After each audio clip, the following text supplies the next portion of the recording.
Hello बच्चों, कैसे हैं आप?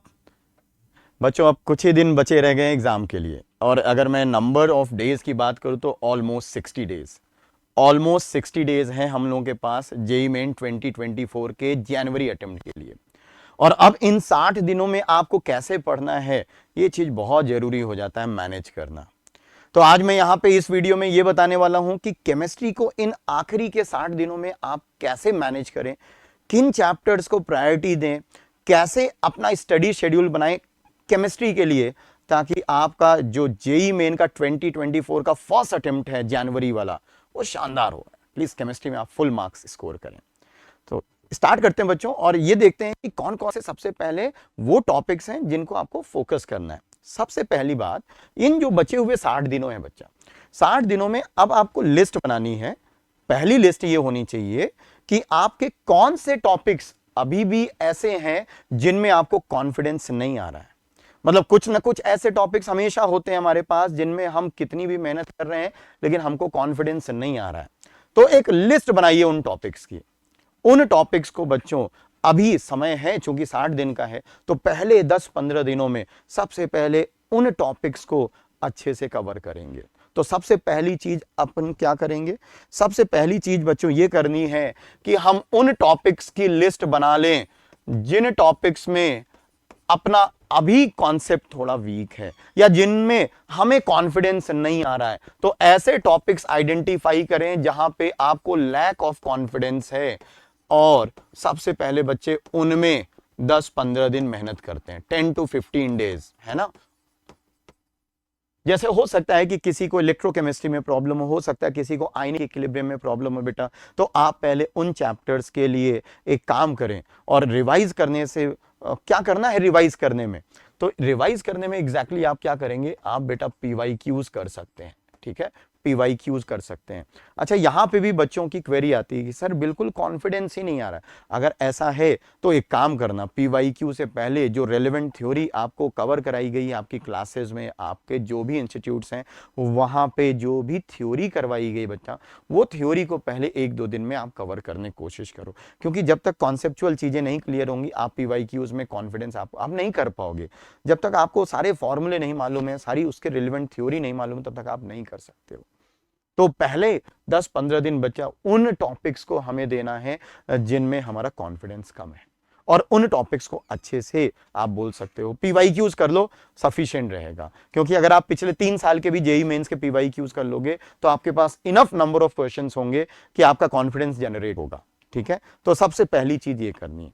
उसके बाद अब आ जाते हैं टॉपिक वाइज। अगर आज बेटा सबसे पहले हम लोग पीसी के बारे में बात करेंगे, फिर किसी दिन वीडियो लाएंगे तो आईओसी और ओसी के बारे में बात करेंगे, ठीक है। तो आज पीसी को फोकस में करते हुए, फोकस में रखते हुए ये देखते हैं कि पीसी को कैसे पढ़ना है, ठीक है। तो पीसी के लिए बेटा सबसे पहले तो हाई प्रायोरिटी के जो टॉपिक्स हैं उनको आप आइडेंटिफाई करो। और वो पिछले वीडियो में मैं बता चुका हूं कि कौन कौन से टॉपिक से ज्यादा नंबर ऑफ क्वेश्चंस आते हैं। तो उन क्वेश्चंस के लिए, उन टॉपिक्स के लिए, जैसे अब मैं यहां पे लिख रहा हूं, अब आप करोगे क्या? जैसे जो बेसिक है बेटा, basic concepts of chemistry, basic concepts of chemistry जिसमें बच्चे मोल कॉन्सेप्ट्स आते हैं, बेसिक कॉन्सेप्ट्स ऑफ केमिस्ट्री जिसमें मोल कॉन्सेंट्रेशन के क्वेश्चंस आते हैं, खूब क्वेश्चंस आते हैं, इंपॉर्टेंट भी है। तो इनके लिए भी आप क्या करोगे? पीवाईक्यूज करो। आपको इनफ मटेरियल मिल जाएगा पीवाईक्यूज में, आप इस टॉपिक को बहुत अच्छे से कर सकते हो। तो इस टॉपिक के लिए आपको समय देना पड़ेगा। आप, हालांकि इसमें नंबर ऑफ फॉर्मूले कुछ ज्यादा नहीं है लेकिन क्वेश्चंस खूब आते हैं, तो मैं यहां ये नहीं बोल सकता हूं कि इसमें फॉर्मूले याद करो। फॉर्मूले बड़े लिमिटेड हैं, आपको खुद मालूम है कि फॉर्मूले बड़े लिमिटेड है। नंबर ऑफ मोल्स निकालने के 2-3 फॉर्मूले, उनसे ज्यादा हट के कोई फॉर्मूला नहीं है। तो यहां पे क्या करना पड़ेगा? चीजों को कैसे अप्रोच करते हैं, यहां प्रॉब्लम्स की वैरायटी भी काफी होती है, तो इसलिए आपको बहुत अच्छे से पीवाईक्यूज करना है इस पर्टिकुलर टॉपिक का, बेसिक कॉन्सेप्ट्स ऑफ केमिस्ट्री का। फिर बच्चे जो दूसरा टॉपिक पीसी में इंपॉर्टेंस रखता है वो रिडॉक्स है। रिडॉक्स रिडॉक्स में मैंने देखा है बच्चों का कॉन्फिडेंस जनरली कम आता है। क्यों? क्योंकि उनको रिएक्शंस की नॉलेज नहीं होती है। तो मेरा बस यही एक सजेशन है कि रिडॉक्स चैप्टर में आपको तो जितनी बेटा रिएक्शंस आप याद कर पाओ या जितनी रिएक्शंस आप बार बार पढ़ पाओ, redox reactions basically KMnO4 K2Cr2O7 की ऑक्सीडाइजिंग एबिलिटीज, फिर ऑक्सैलेट आयन की रिड्यूसिंग प्रॉपर्टीज, सोडियम थायोसल्फेट की रिड्यूसिंग प्रॉपर्टीज और आयोडोमेट्री। मैंने क्या क्या नाम दिए? KMnO4 K2Cr2O7, oxalate ion, sodium thiosulphate और आयोडीन से रिलेटेड जो टाइट्रेशंस होते हैं उनको एक बार पढ़ लीजिएगा, आपका रिडॉक्स अच्छे से हो जाएगा, रिवाइज हो जाएगा, रिडॉक्स में कॉन्फिडेंस आ जाएगा। ठीक है। देन जो अगला चैप्टर है that is atomic structure. Atomic structure, structure of atom. बहुत सारे फॉर्मूले हैं एटॉमिक स्ट्रक्चर में, और सबसे अच्छी बात क्या, जेईई मेंस में फॉर्मूले बेस्ड ही क्वेश्चन आते हैं एटॉमिक में। तो फॉर्मूले यहां पे याद रखने बहुत जरूरी हैं। अब आप डेज डिवाइड कर लीजिएगा, जैसे जो बचे हुए 60 दिन है उसमें मैंने आपसे बोला कि पहले 10 से 15 दिन ये कर लीजिए। फिर some basic concepts of chemistry में, मतलब इसको करने के लिए आप 3 to 4 डेज दे सकते हैं, 3 to 4 डेज। लेकिन बेटा अब मैं 3 to 4 डेज इसलिए दे रहा हूं क्योंकि ये मैं सिर्फ पीसी का बता रहा हूं, आपको फिजिक्स भी पढ़नी होगी, मैथ्स भी पढ़नी होगी, ओसी भी पढ़नी होगी, आईयूसी भी। तो इसलिए 3 से 4 दिन, सपोज इसमें आप 40 से 50 क्वेश्चंस करते हो, लेट से 50 क्वेश्चंस करते हो, विद रेलेवेंट थ्योरी आपको पढ़ना है, तो 3 दिन इसको 4 दिन में कवर कर लीजिए। रिडॉक्स में आपको मुश्किल से 1 और 2 डे लगेगा, 1 से 2 दिन मुश्किल से, इससे ज्यादा समय नहीं देना चाहिए। बैलेंसिंग थोड़ा प्रैक्टिस कर लीजिएगा। एटॉमिक स्ट्रक्चर में आपको समय देना पड़ेगा फिर बेटा 3 to 4 days, 3 to 4 days. Atomic structure में क्या करना है, फॉर्मूले बहुत अच्छे से याद करके जाने हैं। फॉर्मूले अगर आपने नहीं लिखे कहीं तो लिख लीजिएगा, अभी भी समय है। और सबसे बढ़िया तो ये रहता है कि आप जब पढ़ रहे थे अपने क्लास में तो उसी समय जब ये चैप्टर हो रहा था तो उसी समय आपको फॉर्मूले अपने लिए एक लिख लेना चाहिए था। कई इंस्टीट्यूट्स फॉर्मूले बुकलेट्स भी प्रोवाइड करते हैं, हम लोग भी प्रोवाइड करते हैं, तो वो फॉर्मूले बुकलेट, अगर आपने फॉर्मूले नहीं लिखे तो फॉर्मूले बुकलेट में फॉर्मूले लिखे होंगे, प्लीज उनको याद कर लीजिए, एक जगह पे वो आपके पास होने चाहिए, वो बार बार आपकी आंखों के सामने से जाने चाहिए ताकि वो फॉर्मूले आपके याद होने चाहिए। फॉर्मूले बेस्ड ही क्वेश्चन आते हैं, मैं बार बार ये बोल रहा हूं। एटॉमिक में बहुत सारे कांस्टेंट्स भी होते हैं और कुछ कांस्टेंट्स की वैल्यू प्लीज आप याद कर लीजिएगा, प्लैंक्स कांस्टेंट, रिडबर्ग्स कांस्टेंट, और मतलब आपको इन वैल्यूज को, आप इस बात पे डिपेंडेंट नहीं रह सकते कि क्वेश्चन फ्रेमर अगर मुझे कांस्टेंट देगा तब मैं क्वेश्चन करूंगा, अदरवाइज मैं छोड़ दूंगा, ऐसा आप नहीं कर सकते बेटा। ठीक है। एटॉमिक के बाद then the next chapter is equilibrium. Equilibrium में बच्चे अगर मैं आपसे बोलूं इक्विलिब्रियम में, तो इक्विलिब्रियम जेईई मेंस के पर्सपेक्टिव से काफी इंपॉर्टेंट टॉपिक है। इक्विलिब्रियम में 2 हिस्से हैं, एक है केमिकल इक्विलिब्रियम, दूसरा है आयनिक इक्विलिब्रियम।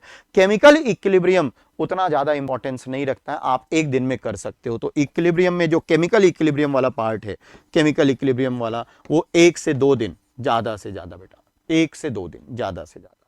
और जो आयनिक इक्विलिब्रियम है, आयनिक इक्विलिब्रियम, आयनिक इक्विलिब्रियम काफी फॉर्मूले होते हैं, जैसे एटॉमिक में फॉर्मूले होते हैं वैसे आयनिक में भी फॉर्मूले होते हैं। आयनिक में कॉन्सेप्चुअल चीजें भी काफी होती हैं, लेकिन कॉन्सेप्चुअल चीजें ज्यादातर जेईई एडवांस में पूछी जाती हैं। जेईई मेंस में तो फॉर्मूले बेस्ड ही क्वेश्चंस आते हैं आयनिक में, और फॉर्मूले भर भर के हैं। फॉर्मूले अगर आपने याद कर लिए तो इसमें कोई दिक्कत नहीं आने वाली। तो प्लीज फॉर्मूले पे फोकस करिएगा, आयनिक इक्विलिब्रियम, पीवाईक्यूज कर लीजिए आयनिक इक्विलिब्रियम के। और अगर आपको कॉन्फिडेंस की कमी है तो आपके जो भी इंस्टीट्यूट का मटेरियल है उसका लेवल 1 लगा लीजिए, हो जाएगा, आपका कॉन्फिडेंस आ जाएगा, है ना। 4 से 5 दिन में। ये बहुत इंपॉर्टेंट टॉपिक है, बहुत इंपॉर्टेंट। मैंने देखा है बच्चों को थोड़ा कॉन्फिडेंस की कमी रहती है क्योंकि इतने सारे फॉर्मूले हैं, कौन सा फॉर्मूला कहां लगाना है इसमें दिक्कत आती है। मैं बोल रहा हूं दिक्कत आती है, लेकिन वो दिक्कत तभी दूर हो सकती है जब आप प्रैक्टिस करें। सिर्फ एक ही उपाय है बेटा, क्योंकि बच्चे मुझसे बहुत पूछते हैं कि सर आपने आयनिक में इतने सारे फॉर्मूले लिखवाए, कौन सा फॉर्मूला कहां लगाना है। तो कौन सा फॉर्मूला कहां लगाना है ये बच्चे तभी आप समझ पाओगे जब आप प्रैक्टिस करोगे। ठीक है, तो ढेर सारी प्रैक्टिस की जरूरत होगी। मुझे लगता है कि 3 से 4 दिन में ये हो जाना चाहिए, 3 से 4 दिन, है ना, 3 से 4 दिन। अब आपको समझना होगा 3 से 4 दिन का मतलब ये नहीं कि 15 मिनट आप बैठे और बोले कि सर 4 दिन में तो हो ही नहीं रहा है। 15 मिनट नहीं, एटलीस्ट 1 आवर तो आपको बैठना ही पड़ेगा। जब मैं बोल रहा हूँ 3 से नंबर ऑफ डे, मैं ये मान रहा हूँ कि पर डे आप 1 से 1.5 घंटे तो पीसी रिवाइज कर ही रहे होगे, पीसी रिवाइज कर रहे होगे। तो basically this is 3 to 4 hours या इवन 5 आवर्स। और फॉर्मूले लगातार आपकी आंखों के सामने होने चाहिए। ऐसा नहीं कि 3 से 4 दिन में पहले फॉर्मूले। अगर कॉन्फिडेंस की कमी है तो फिर थ्योरी भी अदरवाइज फॉर्मूले रिवाइज करिए, क्वेश्चन करिए, फॉर्मूले रिवाइज करिए, क्वेश्चन करिए। कॉन्फिडेंस की कमी है, अगर आप फिर भी देख रहे हो कि फॉर्मूला रिवाइज करने के बाद भी क्वेश्चन नहीं बन रहा है, तो रेलेवेंट थ्योरी भी पढ़नी पड़ेगी, तब नंबर ऑफ डेज आपको इंक्रीज करना पड़ेगा बेटा, 4 to 6 डेज करना पड़ेगा, ठीक है, 4 to 6 डेज करना पड़ेगा, अदरवाइज इतने सफिशिएंट है। तो ये तो अभी इन चैप्टर्स की बात। चलिए आगे वाले चैप्टर्स की बात करते हैं। जो नेक्स्ट चैप्टर्स हमारे लिए इंपॉर्टेंस रखते हैं वो हैं आयनिक इक्विलिब्रियम के बाद आता है केमिकल काइनेटिक्स। केमिकल काइनेटिक्स हर साल क्वेश्चन आते हैं, और काइनेटिक्स बोलूं बेटा तो काइनेटिक्स में भी फॉर्मूले ही फॉर्मूले हैं। काइनेटिक्स में फर्स्ट ऑर्डर काइनेटिक्स हो गया, सेकंड ऑर्डर काइनेटिक्स हो गया, जीरो ऑर्डर काइनेटिक्स हो गया। इनमें जो फॉर्मूले हैं, ग्राफ हैं, वो आपको अच्छे से मालूम होने चाहिए। फॉर्मूले बेस्ड क्वेश्चंस आते हैं, फॉर्मूले से आराम से हो जाते हैं। जो इंपॉर्टेंट फैक्टर है वो आरएनएस वाला पार्ट है। आरएनएस इक्वेशन में भी फॉर्मूला है, उसमें भी एक्टिवेशन एनर्जी वाला जो कॉन्सेप्ट है, उसमें कभी कभी थियोरेटिकल क्वेश्चन आते हैं। तो ये वाला पोर्शन पहले तो थियोरेटिकली रिवाइज कर लीजिए और फिर इनके पीवाईक्यूज कर लीजिए। फॉर्मूले फिर से मैं बोल रहा हूं कि आपके पास काइनेटिक्स के फॉर्मूले आपके पास लिखे होने चाहिए और लगातार आप उनको देखते रहें। सो काइनेटिक्स में भी मुझे लगता है 4 से 5 दिन लगने वाला है, ठीक है। काइनेटिक्स में भी 4 से 5। काइनेटिक्स में मैंने थोड़ा समय इसलिए ज्यादा दिया है क्योंकि क्वेश्चंस भी काफी आते हैं और गारंटी है कि आएगा ही आएगा, ये गारंटी है। मतलब एक चीज निश्चित हो गया ना, तो एक तरह से आपका पेपर ही आउट हो रहा है। आपको मालूम है कि इस चैप्टर से क्वेश्चन आना ही आना है, तो ये तो बहुत बड़ी एक आप बोल सकते पहले से आपको चीज पता चल गई है। केमिकल काइनेटिक्स के बाद आता है लिक्विड सॉल्यूशन, और लिक्विड सॉल्यूशन में बहुत आसान होता है, बहुत बहुत बहुत आसान होता है लिक्विड सॉल्यूशन। फॉर्मूले हैं कुछ 5-6 फॉर्मूले हैं, फॉर्मूले पे ही बेस क्वेश्चंस आते हैं और इजी क्वेश्चंस आते हैं। तो मुझे नहीं लगता कि इसमें 1 या 2 दिन से ज्यादा देने की जरूरत है। 1 से 2 दिन, मुश्किल से 1 से 2 दिन बेटा पूरा अच्छे से रिवाइज हो जाएगा। पीवाईक्यूज कर लीजिएगा, आप देखिएगा पीवाईक्यूज करेंगे तो 1-2 पीवाईक्यू को छोड़ के बाकी सारे पीवाईक्यूज सिंगल फॉर्मूला अप्लाई करिए, फॉर्मूले में वैल्यूज रखिए, आंसर आता है। फॉर्मूले में वैल्यूज रखो, आंसर आता है। लेकिन हाँ, फॉर्मूले याद होने चाहिए फिर से, ठीक है। लिक्विड सॉल्यूशन हो गया। अब फिर आता है इंपॉर्टेंट पोर्शन जिसको बोलते हैं केमिकल थर्मोडायनेमिक्स। Chemical thermodynamics.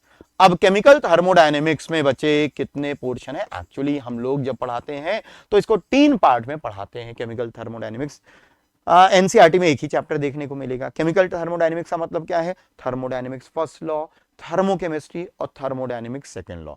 अगर आप इन 3 चैप्टर्स का वेटेज देखोगे पिछले 3-4-5 सालों में, चाहे जेई मेंस ले लो, चाहे जेई एडवांस ले लो। जेई एडवांस की तो अभी यहाँ बात नहीं करेंगे, जेई मेंस को स्टिक करते हैं। जेई मेंस के अगर आप पीवाईक्यूज ले लें पिछले 5 साल के, तो केमिकल थर्मोडायनेमिक्स का जरा वेटेज देखिएगा बेटा, खूब सारे क्वेश्चंस आते हैं केमिकल थर्मोडायनेमिक्स में। और यहां आती है असली प्रॉब्लम, खासकर थर्मो 1 में, थर्मो 2 में, क्योंकि बच्चों को यह नहीं समझ में आता है कि कब कौन सा फॉर्मूला अप्लाई करें। जैसा आयनिक में मैंने बोला था, तो इसका भी बच्चे एक ही उपाय है, practice and practice, only practice. Practice करोगे तो आपको समझ में आएगा कि कौन सा फॉर्मूला अप्लाई करना है।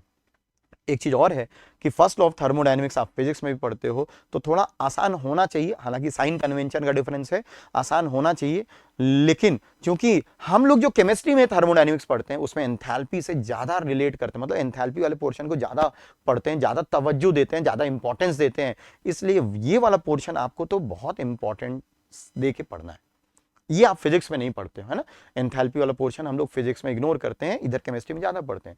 थर्मोकेमिस्ट्री, कौन कौन सी अलग अलग तरह की एंथैल्पीज हैं, कौन कैसे किसी रिएक्शन की एंथैल्पी निकालेंगे, ये सारी चीजें बड़ा कंफ्यूजन क्रिएट करती हैं। कब कंबशन वाला फॉर्मूला लगेगा, कब बॉन्ड एंथैल्पी लगेगा, कब फॉर्मेशन का फॉर्मूला लगेगा। तो थोड़ा सा प्रैक्टिस तो करनी पड़ेगी, समय देना पड़ेगा।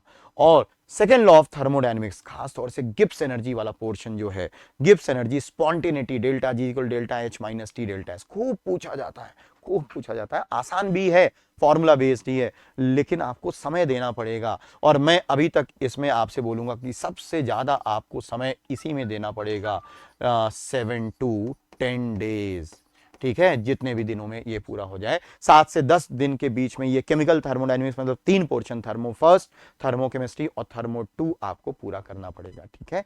क्या करेंगे इसमें? आप करिएगा, सबसे पहले तो थ्योरी पढ़ लीजिएगा बेटा। अगर आपको कॉन्फिडेंस की कमी तो सबसे पहले थ्योरी पढ़िएगा, आपके लेक्चर नोट्स जो हैं उनको रिवाइज करिएगा, ठीक है। उसके बाद आप फॉर्मूले को लिख लेंगे, अगर आपने नहीं लिख रखा है तो फॉर्मूले याद कर लीजिए। आपको ये भी याद रखना पड़ता है थर्मोडायनेमिक्स में कि कौन सा फॉर्मूला कब अप्लाई होता है, कब नहीं अप्लाई होता है।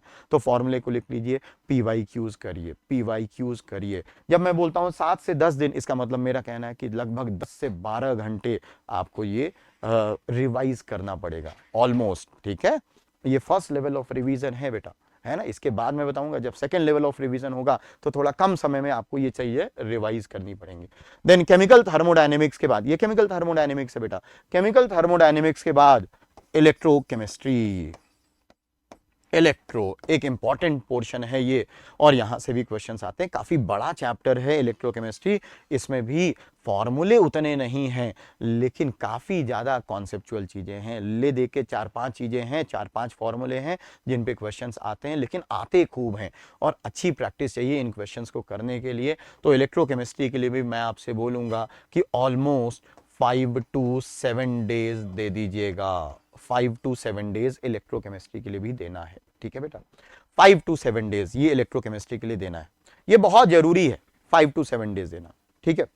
तो हम लोगों ने कौन कौन से टॉपिक कवर कर लिए, देखिए हम लोगों ने मोल समझ लिया, रिडॉक्स समझ लिया, उसके बाद एटॉमिक समझ लिया, एटॉमिक के बाद आता है केमिकल इक्विलिब्रियम, आयनिक इक्विलिब्रियम, वो समझ लिया, केमिकल काइनेटिक्स हो गया, लिक्विड सॉल्यूशन हो गया, देन केमिकल थर्मोडायनेमिक्स, इलेक्ट्रोकेमिस्ट्री। आप बोल सकते हो ये मेन चैप्टर्स हैं जो कि आपको फोकस करने हैं पीसी में, फिजिकल केमिस्ट्री में। ये फर्स्ट लेवल ऑफ रिवीजन हो गया, ये फर्स्ट लेवल ऑफ रिवीजन है, ध्यान रखिएगा ये फर्स्ट लेवल ऑफ रिवीजन है। तो आप जरा नंबर ऑफ डेज काउंट करिए कि यहां कितने हो गए लगभग। चलिए मैं अपर लिमिट ले लेता हूं, 15 दिन तो ये हो गए, 19 दिन हो गए, 21 दिन हो गए, 23 दिन हो गए, 27 दिन हो गए, 31 दिन हो गए, 31 5 36 हो गए, फिर 38 हो गए, 48 हो गए और 55 के करीब हैं, है ना। अब बचते हैं 6-7 दिन, 5 से 6 दिन या 6-7 दिन। उसमें आपको क्या करना है, एक सेकेंड लेवल ऑफ रिवीजन करना है। इनमें सेकेंड लेवल ऑफ रिवीजन में आप सिर्फ फॉर्मूले रिवाइज करेंगे। क्या करेंगे, सिर्फ फॉर्मूले रिवाइज करेंगे। अच्छा एक चीज और मैं इसमें ऐड करना चाहूंगा, यदि आपको किसी चैप्टर में PYQs जब आप करते हो तो हो सकता है कि लेट से मुझे इलेक्ट्रो में कॉन्फिडेंस नहीं आ रहा, मैं PYQ कर रहा हूं तब भी मुझे नहीं बन रहा है, तो मुझे और प्रैक्टिस चाहिए होगी। तो और प्रैक्टिस के लिए बेटा जो भी आपके पास टेस्ट पेपर्स पड़े हों, आपके कोचिंग के, आपके इंस्टीट्यूट के, आपके पास जो भी टेस्ट पेपर्स पड़े हो, प्लीज उन टेस्ट पेपर से भी उस पर्टिकुलर टॉपिक के क्वेश्चंस को क्या करना है, रिवाइज करना है। बेसिकली अब ये जो मैंने आपको 56-55 डेज का प्लान दिया है, इसमें आपको इन सारी चीजों को मैनेज करके चलना है। बहुत जरूरी है कि आप इन छोटी छोटी चीजों को मैनेज करो। अच्छा एक बात और, कुछ चैप्टर्स हैं जो कि आप बोल सकते हो लो इनपुट है, हाई आउटपुट है, मतलब जहां मेहनत कम है लेकिन नंबर अच्छे से मिल जाएंगे। जैसे लिक्विड सॉल्यूशन, उनमें एक चैप्टर है। लिक्विड सॉल्यूशन में आपको बहुत कम मेहनत करनी पड़ेगी क्योंकि फॉर्मूले बेस्ड क्वेश्चन आते हैं। मैं ये बोलता हूं बच्चों से कि अगर लिक्विड का कोई क्वेश्चन आए तो एक तरह से बोनस क्वेश्चन है। कारण क्या है, लिक्विड का क्वेश्चन बहुत आसान आता है, आसान आता है तो आराम से हो जाता है। अब वेटेज वही है क्वेश्चन के मार्क्स का। एक क्वेश्चन आ रहा है इलेक्ट्रोकेमिस्ट्री में, बहुत अच्छा क्वेश्चन, उसके भी नंबर वही हैं, और एक क्वेश्चन आ रहा है लिक्विड सॉल्यूशन में, बहुत आसान, उसके भी नंबर वही हैं। तो ये आप समझ रहे हो कि लो इनपुट और हाई आउटपुट चैप्टर है, लिक्विड सॉल्यूशन हो गया। काइनेटिक्स भी मैं उसी कैटेगरी में रखता हूं, ऐसा नहीं कि काइनेटिक्स से कोई बहुत भयंकर कोई क्वेश्चन आता है, तो नॉर्मली क्वेश्चन आते हैं। इसके बाद एटॉमिक, जरूर मैं बोलता हूं कि लो इनपुट हाई आउटपुट है, क्योंकि एटॉमिक को आप दो जगह पढ़ते हो, एक फिजिक्स में भी पढ़ते हैं, मॉडर्न फिजिक्स में भी पढ़ते हैं, और यहां तो पढ़ते ही हैं। एटॉमिक में वो वाला हिस्सा जरूर आपको अच्छे से पढ़ना पड़ेगा जो फिजिक्स में कवर नहीं होता, खासतौर से श्रोडिंगर इक्वेशन वाला पार्ट, ग्राफ वाले पार्ट। जेईई मेंस पिछले 2-3 सालों से श्रोडिंगर वाले पार्ट पूछने लगे, पहले नहीं पूछते थे, अब आजकल पूछने लगे। तो श्रोडिंगर वाला पार्ट बहुत अच्छे से आपको रिवाइज करना है। तो ये चीजें आपको इस तरह से प्लान करनी है बेटा। तो ये सारी बातें तो किसके लिए हो गई, ये हो गई पीसी के लिए, मतलब फिजिकल केमिस्ट्री को कैसे रिवाइज करना है। ठीक है, किसी और दिन मिलेंगे बेटा एक और वीडियो के साथ जिसमें हम लोग ये देखेंगे कि आईओसी और ओसी को कैसे इन बचे हुए 60 दिनों में रिवाइज करना है। ठीक है, थैंक यू सो मच।